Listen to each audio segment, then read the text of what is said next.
नमस्कार। आकाशवाणी से प्रस्तुत है समाचार प्रभात।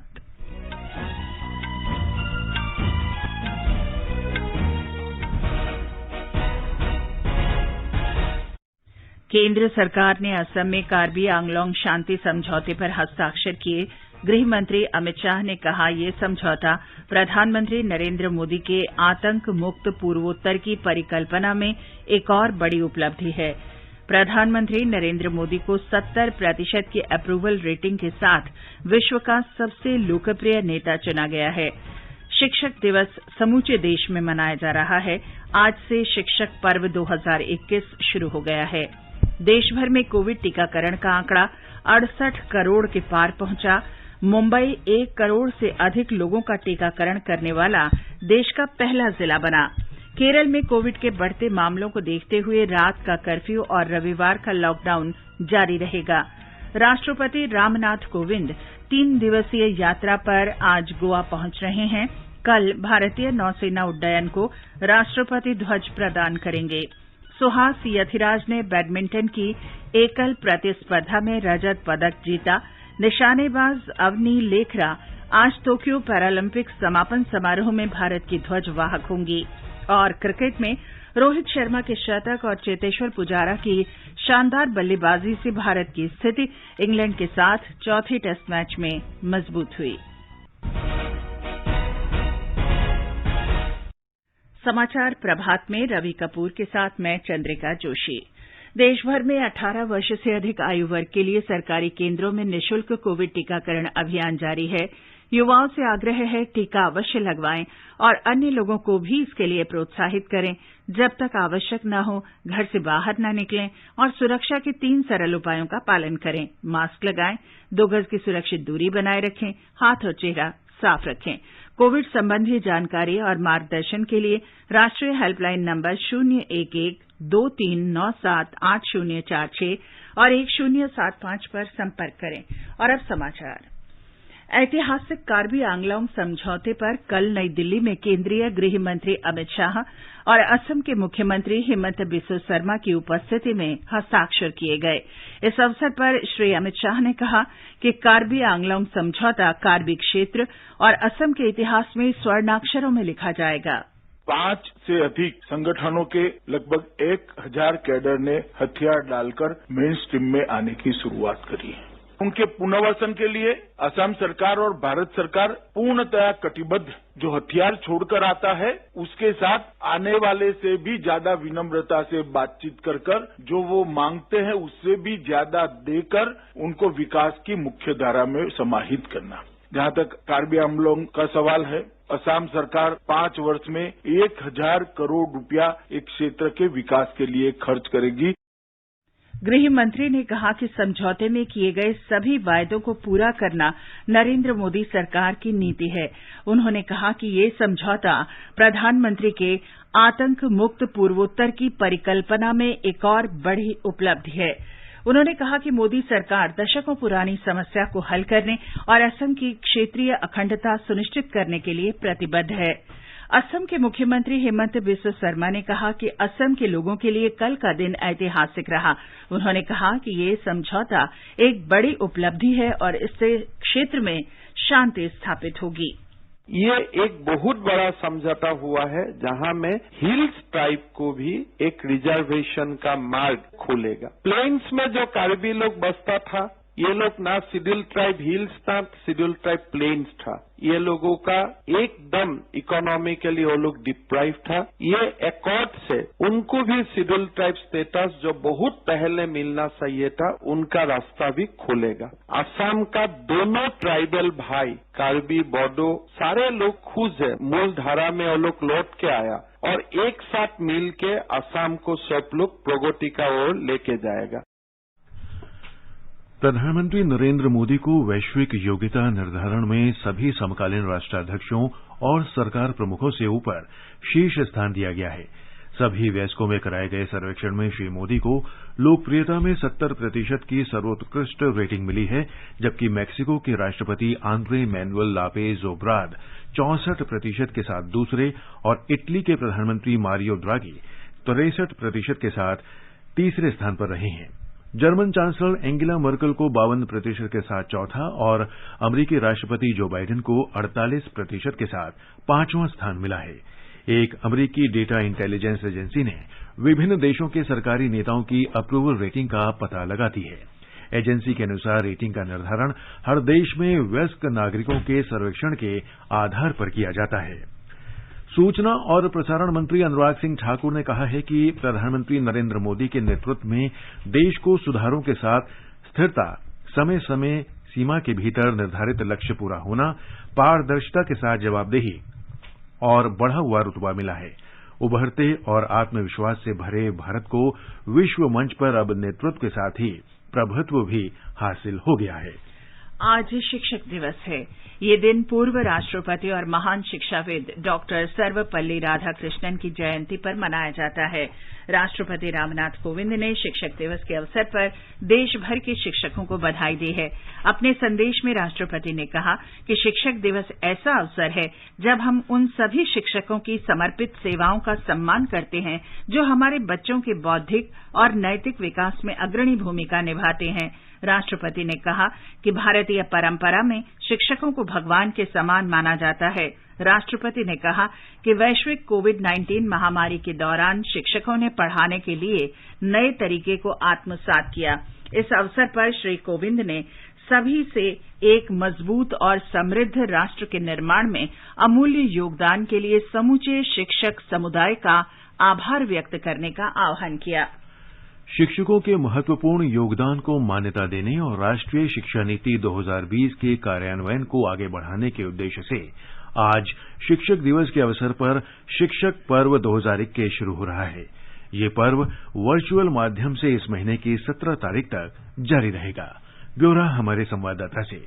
राष्ट्रपति रामनाथ कोविंद आज वर्चुअल माध्यम से 44 शिक्षकों को राष्ट्रीय शिक्षक पुरस्कारों से सम्मानित करेंगे। शिक्षकों की उत्कृष्टता और प्रतिबद्धता को सम्मान देने के लिए पहली बार 1958 में राष्ट्रीय शिक्षक पुरस्कारों की शुरुआत की गई थी। ये पुरस्कार प्राथमिक और माध्यमिक स्कूल में काम कर रहे प्रतिभाशाली शिक्षकों को सार्वजनिक रूप से सम्मान देने के लिए दिए जाते हैं। प्रधानमंत्री नरेंद्र मोदी मंगलवार सुबह शिक्षा से जुड़े शिक्षकों, विद्यार्थियों, अभिभावकों और हितधारकों को संबोधित करेंगे। प्रधानमंत्री स्कूली शिक्षा और साक्षरता विभाग की 5 पहलों का शुभारंभ करेंगे। इनमें शामिल हैं 10,000 शब्दों का भारतीय सांकेतिक भाषा शब्दकोश, नेत्रहीनों के लिए ऑडियो टॉकिंग बुक्स, सीबीएसई का school quality assessment and accreditation framework, निपुण भारत के लिए निष्ठा टीचर्स ट्रेनिंग प्रोग्राम और विद्यांजलि पोर्टल। इस कॉन्क्लेव में मंत्रालय के वरिष्ठ अधिकारियों के साथ केंद्रीय शिक्षा मंत्री धर्मेंद्र प्रधान, शिक्षा राज्य मंत्री अन्नपूर्णा देवी, डॉक्टर सुभाष सरकार और डॉक्टर राजकुमार रंजन सिंह शामिल होंगे। इस महीने की 17 तारीख तक वेबिनार, चर्चा, प्रस्तुतिकरण आदि होंगे। अनुपम मिश्र, आकाशवाणी समाचार, दिल्ली।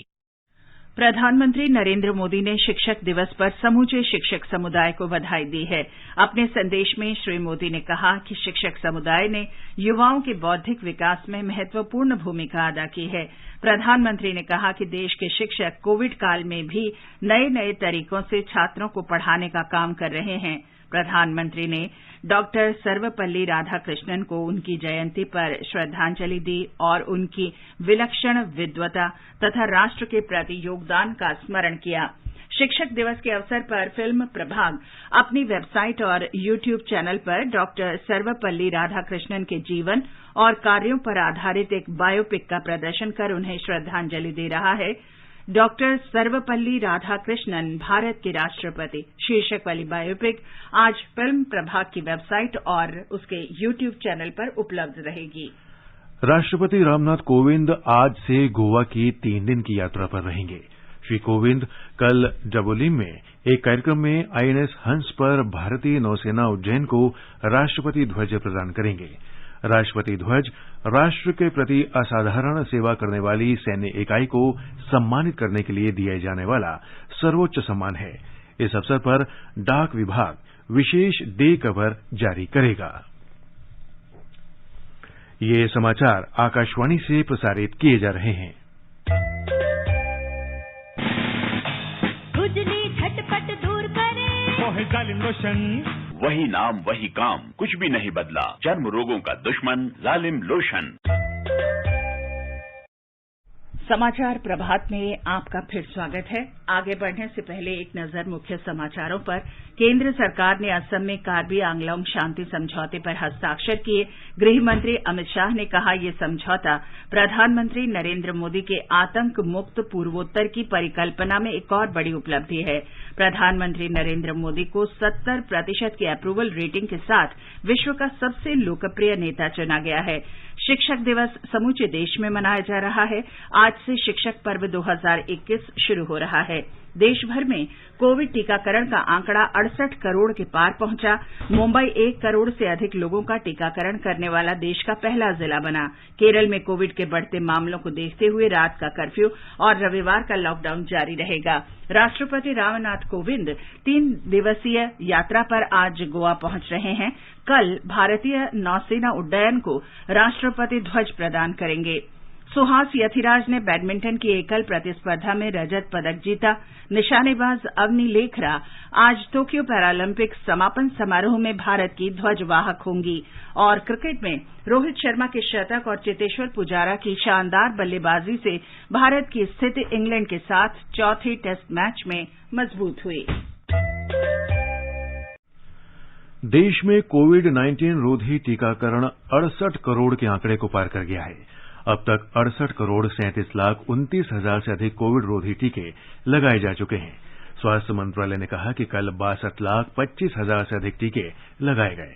अभी तक स्वास्थ्य कर्मियों को 1 करोड़ 88 लाख 30 हजार से अधिक टीके, फ्रंट लाइन कर्मियों को 3 करोड़ 18 लाख 65 हजार से अधिक टीके, 18 से 44 आयु वर्ग के लोगों को 30 करोड़ 35 लाख से अधिक टीके, 45 से 59 आयु वर्ग के लोगों को 19 करोड़ 36 लाख से अधिक टीके और 60 वर्ष से अधिक आयु के लोगों को 13 करोड़ 59 लाख से अधिक टीके लगाए जा चुके हैं। प्रधानमंत्री नरेंद्र मोदी कल सुबह वीडियो कॉन्फ्रेंसिंग के माध्यम से हिमाचल प्रदेश में स्वास्थ्य कर्मियों और टीकाकरण कार्यक्रम के लाभार्थियों से बातचीत करेंगे। केरल सरकार ने राज्य में कोविड-19 के बढ़ते मामलों को देखते हुए समूचे राज्य में रात का कर्फ्यू और रविवार को लॉकडाउन जारी रखने का निर्णय लिया है। कल कोविड समीक्षा में बैठक में ये निर्णय लिया गया। एक रिपोर्ट।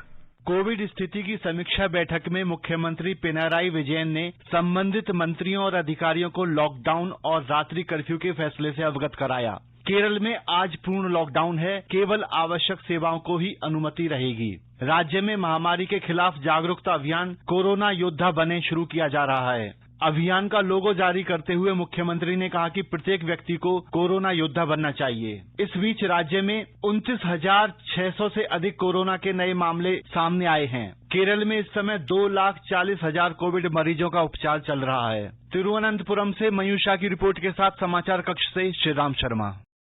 बृहन मुंबई नगर पालिका ने घोषणा की है कि मुंबई 1 करोड़ कोविड रोधी टीके लगाने वाला देश का पहला जिला बन गया है। एक रिपोर्ट।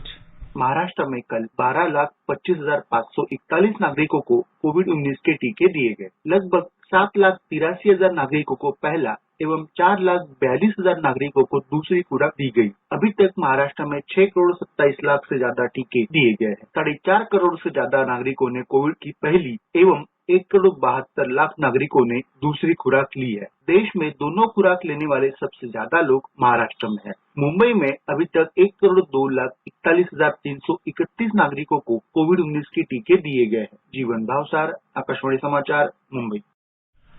उत्तर प्रदेश में कोरोना संक्रमण में लगातार कमी दर्ज की जा रही है। हमारे संवाददाता ने बताया है कि राज्य के अलीगढ़, अमेठी, अयोध्या, बागपत और बलिया सहित 24 जिले संक्रमण से मुक्त हैं।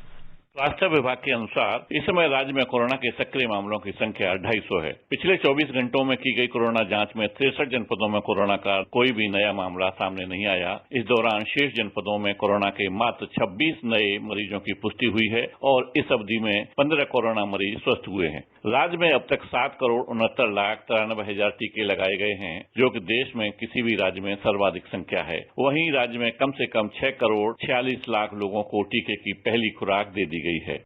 MS यादव, आकाशवाणी समाचार, लखनऊ। अफगानिस्तान के पूर्वोत्तर प्रांत में जारी संघर्ष के दौरान पंजशीर में लगभग 600 तालिबानी लड़ाके मारे गए हैं। अफगानिस्तान में तालिबान का विरोध कर रही सेना के प्रवक्ता ने कहा कि 1000 से अधिक तालिबानियों को पकड़ लिया गया है या उन्होंने आत्मसमर्पण कर दिया है। तालिबान को अन्य अफगान प्रांतों से आपूर्ति प्राप्त करने में समस्या थी। इस क्षेत्र में बारूदी सुरंगों की मौजूदगी के कारण पंजशीर प्रतिरोध बल के खिलाफ तालिबान का आक्रमण भी धीमा पड़ गया है। तालिबान के एक सूत्र ने कहा कि पंजशीर में लड़ाई जारी है, लेकिन बाजारक की ओर जाने वाली सड़क पर बारूदी सुरंगों के कारण लड़ाई की गति धीमी पड़ गई है। और अब टोक्यो पैरालंपिक की खबरें खेल डेस्क से।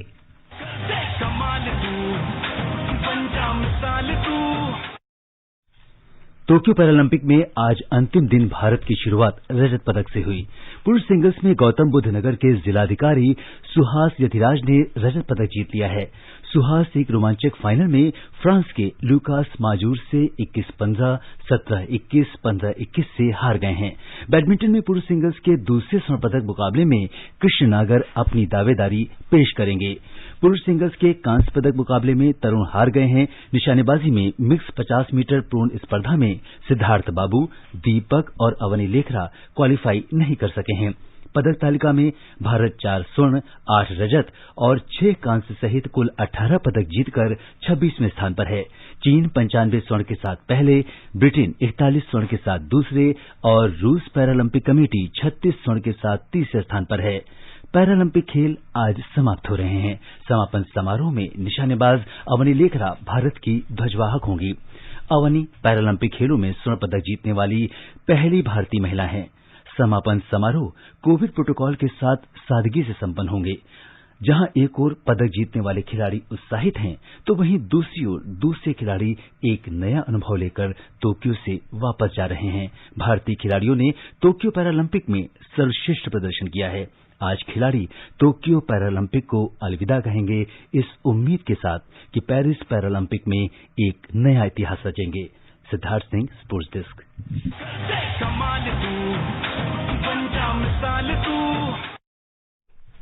ओवल क्रिकेट टेस्ट मैच में कल तीसरे दिन का खेल समाप्त होने तक भारत ने इंग्लैंड के खिलाफ दूसरी पारी में 3 विकेट पर 270 रन बना लिए। तीसरे दिन का खेल खराब रोशनी के कारण पहले रोक दिया गया। भारत को अभी 171 रन की बढ़त मिली है। कप्तान विराट कोहली 22 और रविंद्र जडेजा 9 रन बनाकर क्रीज पर थे। इससे पहले रोहित शर्मा ने शानदार 127 रन बनाए, जबकि चेतेश्वर पुजारा ने 61 और केएल राहुल ने 46 रन की पारी खेली। आजादी के अमृत महोत्सव के अंतर्गत आइए अब सुनते हैं आकाशवाणी की विशेष प्रस्तुति आजादी का सफर। आजादी का अमृत महोत्सव।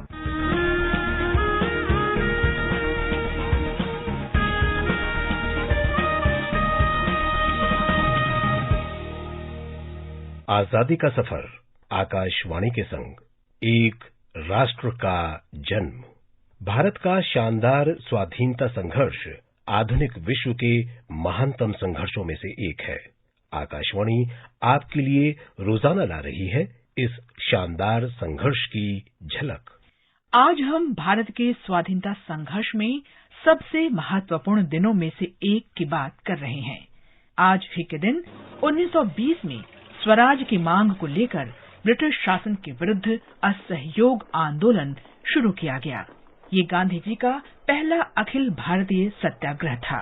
अप्रैल 1919 में अमृतसर के जलियांवाला बाग में हुए जनसंहार से उपजे देशव्यापी आक्रोश से इस आंदोलन को ताकत मिली। जलियांवाला बाग कांड के दोषी जनरल डायर के खिलाफ कड़ी कार्रवाई करने में ब्रिटिश सरकार के टालमटोल रवैये ने आग में घी का काम किया। चूंकि जनरल डायर ने ही पुलिस को भीड़ पर गोलीबारी का आदेश दिया था, लिहाजा पूरे देश में उसके खिलाफ गुस्सा था। गांधी जी ने अहिंसक तरीके से इस सत्याग्रह का नेतृत्व किया। इस दौरान लोगों ने अपनी उपाधियां लौटा दी। सरकारी शैक्षिक संस्थाओं, अदालतों, सरकारी नौकरियों, विदेशी सामानों और चुनावों का बहिष्कार किया तथा कर देने से भी साफ इनकार कर दिया। भारतीय स्वाधीनता आंदोलन में शायद ये पहला मौका रहा होगा जब अंग्रेजी सरकार को समूचे भारत से विरोध का सामना करना पड़ा। जाहिर है इससे अंग्रेज सरकार हिल गई। ये बात और है कि चौरी चौरा जैसी कुछ घटनाओं ने अहिंसक आंदोलन को नुकसान पहुंचाया, इसलिए गांधी जी ने आंदोलन को वापस ले लिया। असहयोग आंदोलन अपना लक्ष्य हासिल करने में असफल रहा, लेकिन इसने लाखों भारतीयों को उत्साह से भर दिया। बहिष्कार और सत्याग्रह ने हर भारतीय तक राष्ट्रवाद की पहुंच बना दी। ये पहला आंदोलन रहा जिसके बाद हर भारतीय की एक ही चाह रह गई, भारत को आजाद कराना। भारतीय मूल्यों पर चलने वाले स्कूल और कॉलेज खोले गए। इसी दौरान खादी और दूसरी स्वदेशी चीजें आंदोलन का प्रतीक बन गईं। आज ही के दिन महान देशभक्त और स्वतंत्रता सेनानी कप्पालोटिया तमिलन वीओ चिदम्बरम पिल्लई का भी जन्म हुआ था। वे तमिलनाडु के तिरुनेलवेली में जन्मे द तमिल हेल्म्समैन के नाम से भी मशहूर थे। मद्रास प्रेसिडेंसी में वीओसी के नाम से भी जाने जाते थे। वे युवावस्था में ही बाल गंगाधर तिलक से प्रभावित हो गए। ये वो दौर था जब मद्रास प्रेसिडेंसी में सुब्रमण्यम भारती सक्रिय थे। वो भी वहां स्वदेशी के प्रमुख प्रवक्ता बनकर उभरे। वीओ मशहूर वकील भी थे। मद्रास प्रेसिडेंसी में उन्होंने हथकरघा उद्योग के विकास के लिए धर्म संघ नेसा बुचलई और स्वदेशी स्टोर शुरू किया। कह सकते हैं कि स्वदेशी उत्पादन और कारोबार के वे नेता थे। वीओ ने national godown, Madras agro industrial society limited और द देसा बिमना संगम जैसी अनेक संस्थाओं के गठन में महत्वपूर्ण भूमिका निभाई। 1905 में बंगाल के विभाजन के बाद वे राजनीतिक संघर्ष में दिलचस्पी लेने लगे थे।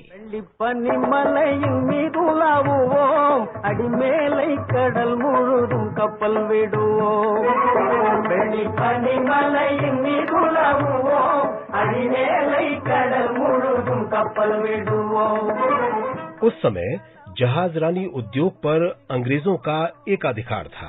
वीओ पहले भारतीय थे जिन्होंने स्वदेशी स्टीम नेविगेशन कंपनी शुरू की। उन्होंने कंपनी के लिए भाप से चलने वाले 2 जहाज एसएस गल्लिया और एसएस लावोए खरीदा था। इन जहाजों के जरिए तूतीकोरिन और कोलंबो बंदरगाहों के बीच कारोबार और आवागमन हो रहा था। स्वदेशी आंदोलन को व्यापक रूप देने के उनके प्रयासों के कारण ब्रिटिश राज से उनका विवाद बढ़ता गया और 12 मार्च 1908 को राजद्रोह के आरोप में उन्हें गिरफ्तार कर लिया गया। उनका बैरिस्टर का लाइसेंस वापस ले लिया गया। हाईकोर्ट में अपील के बाद दिसंबर 1912 के आखिर में उन्हें जेल से रिहा कर दिया गया। 1936 के आखिर में स्वदेशी के इस प्रबल प्रवक्ता ने अपनी अंतिम सांस तक स्वदेशी और स्वाधीनता संघर्ष की मशाल जलाए रखी। विद्वान, लेखक और निडर स्वाधीनता सेनानी वीओसी का जीवन प्रतिरोध, संघर्ष और राष्ट्रहित के लिए बलिदान की कहानी है। वीओसी को शत शत नमन।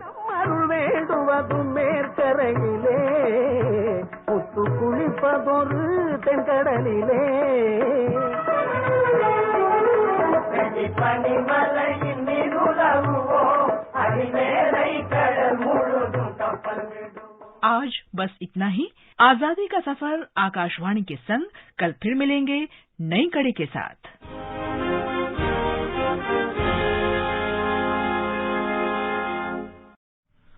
देश के 75वें स्वाधीनता दिवस समारोह के उपलक्ष्य में आजादी का अमृत महोत्सव के अंतर्गत सरकार अनेक गतिविधियों का आयोजन कर रही है। इस अवसर को जन उत्सव के रूप में मनाते हुए आकाशवाणी समाचार ने स्वाधीनता संग्राम और उसके गौरवशाली इतिहास पर विशेष क्विज शुरू की है। ये क्विज 15 अगस्त 2022 तक प्रत्येक सोमवार और मंगलवार को समाचार प्रभात में शामिल होगी। डाक विभाग अमृत महोत्सव क्विज में आकाशवाणी का सहयोगी है। आजादी के 75 वर्षों का पर्व अमृत महोत्सव के पावन अवसर पर आकाशवाणी समाचार लेकर आया है अमृत महोत्सव क्विज। आप भी इस क्विज का हिस्सा बन सकते हैं। हमारे समाचार बुलेटिनों में पूछे गए स्वतंत्रता आंदोलन से जुड़े प्रश्नों का जवाब देकर। आपसे ये सवाल प्रत्येक सोमवार और मंगलवार को सुबह 8 बजे प्रसारित होने वाले बुलेटिन समाचार प्रभात में पूछे जाएंगे। श्रोता ईमेल amritmahotsav@gmail.com पर अपने जवाब भेज सकते हैं। जवाब के साथ आप अपना नाम, पता और फोन नंबर भी भेजिए ताकि विजेता बनने पर हम आपसे संपर्क कर सकें। विजेता का चुनाव ईमेल पर मिले सही जवाबों में से लकी ड्रॉ के माध्यम से होगा और इसकी घोषणा अगले दिन इसी बुलेटिन में की जाएगी। विजेता को प्रमाण पत्र के साथ एक उपहार भी दिया जाएगा। साथ ही विजेता का नाम हमारे ट्विटर हैंडल पर भी फ्लैश होगा। तो आइए मनाएं आजादी के 75 वर्षों का पर्व अमृत महोत्सव आकाशवाणी समाचार के साथ।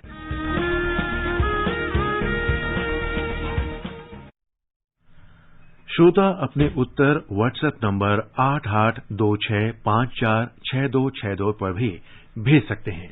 प्रधानमंत्री नरेंद्र मोदी ने स्वतंत्रता सेनानी वीओ चिदम्बरम पिल्लई की जन्म जयंती पर श्रद्धांजलि अर्पित की। एक ट्वीट में प्रधानमंत्री ने कहा कि वीओ चिदम्बरम पिल्लई ने हमारे स्वतंत्रता आंदोलन में अग्रणी योगदान किया। और एक नजर मौसम पर। दिल्ली, मुंबई, चेन्नई और कोलकाता में आमतौर पर बादल छाए रहने का अनुमान है। यहां तापमान 24 से 35 डिग्री सेल्सियस के बीच रहेगा। जम्मू और श्रीनगर में आसमान साफ रहेगा। दोपहर बाद बादल छाए रह सकते हैं। लेह, गिलगित और मुजफ्फराबाद में भी आसमान साफ रहेगा। तापमान 15 से 34 डिग्री सेल्सियस के बीच रहने के आसार हैं। गुवाहाटी में बादल छाए रहेंगे। इम्फाल में न्यूनतम तापमान 22 डिग्री सेल्सियस दर्ज किया गया।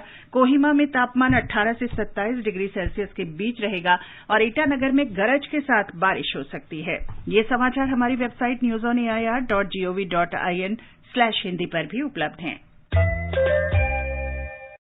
और रवि, अब बताएं आज के समाचार पत्रों में क्या विशेष है। चंद्रिका पैरालंपिक खेलों में टोक्यो में फिर भारत के शानदार प्रदर्शन की खबर लगभग सभी अखबारों की सुर्खियां बनी है। राष्ट्रीय सहारा लिखता है, नरवाल ने स्वर्ण पदक के साथ रिकॉर्ड भी बनाया। राजस्थान पत्रिका ने तिरंगे के चित्र के साथ लिखा है, एक दिन में डबल गोल्ड, पदकों का शानदार चौका। हरिभूमि ने इसे सुनहरा शनिवार बताया है। असम में उग्रवादी समूहों के साथ शांति समझौता अधिकांश अखबारों के पहले पन्ने पर है। हरिभूमि ने गृहमंत्री की मौजूदगी में हुए समझौते को ऐतिहासिक बताते हुए लिखा है, चाहे बोडोलैंड का समझौता हो, ब्रू समझौता हो या त्रिपुरा का एनएलएफटी, सबकी 80% शर्तें पूरी हुई। शिक्षक दिवस से अवसर पर राष्ट्रपति के बधाई संदेश को भी सभी अखबारों ने अहमियत दी है। लोकसत्ता ने लिखा है, राष्ट्रपति ने आह्वान किया, एक समृद्ध और सुदृढ़ राष्ट्र के निर्माण में योगदान देने वाले संपूर्ण शिक्षक समुदाय के प्रति देशवासी कृतज्ञता व्यक्त करें। अफगानिस्तान के ताजा हालात, नई सरकार के प्रमुख पदों को लेकर भीतरी घमासान तथा पंचशीर इलाके की स्थिति पर भी अखबारों की नजर है। देश के विभिन्न राज्यों में कोविड-19 की स्थिति को राष्ट्रीय सहारा, जनसत्ता और नवभारत टाइम्स ने पहले पन्ने पर दिया है। दिल्ली एनसीआर में हल्की बारिश और उमस से मिली राहत पर दैनिक जागरण लिखता है, आज भी छाए रहेंगे बादल। बारिश के कारण हवा में प्रदूषण का स्तर कम होने की खबर भी है। अमर उजाला लिखता है, केंद्रीय कर्मियों को रोजाना 5 मिनट का योग ब्रेक मिलेगा ताकि कार्यस्थल पर तनाव मुक्त होकर काम में ध्यान लगा सकें।